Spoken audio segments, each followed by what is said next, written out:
So now the big committee was worried.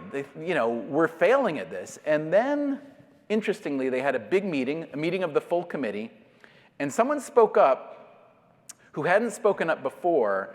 This was the staff epidemiologist. And she was kind of a very, a sincere scientist, a good scientist. And her job is really to study the movement of illness through the community, both the hospital and the local population.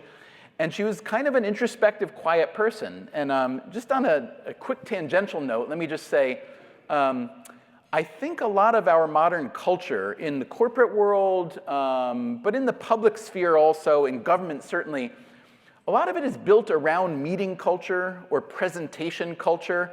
And I've observed, and the data back up, that quiet people don't often get to say a lot or aren't willing or able to say a lot.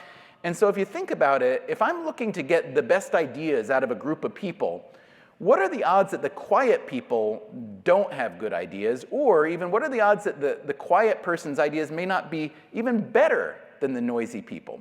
So if I think about it a little bit analytically, I think, well, we all know the noisy people, the people who are good at meetings, and there's a lot of data about this. It's quite jarring, I have to say. So it turns out that you can be, let's say, a female with the demonstrably best idea in a room, and your idea will still generally be judged, including by other females, as being a worse idea than the worst idea by the most idiotic man.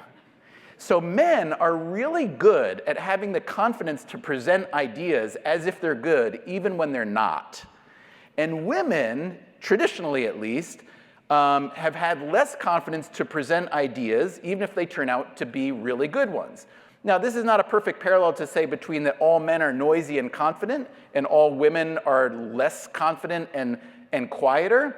But the fact is, if you think about trying to produce the best ideas, you would certainly want to include the quiet people. And then if you think about, well, what are the odds that a quiet person might actually have better ideas? I would say, quiet people who tend to maybe spend more time actually thinking and experimenting and gathering data and working on the validity of an idea might actually be better.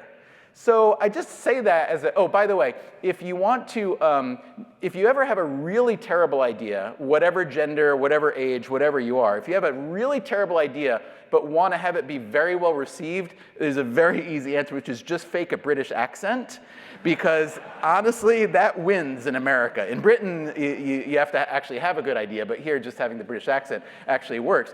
So in this case, the staff epidemiologist, she raised her hand. She said, I have an idea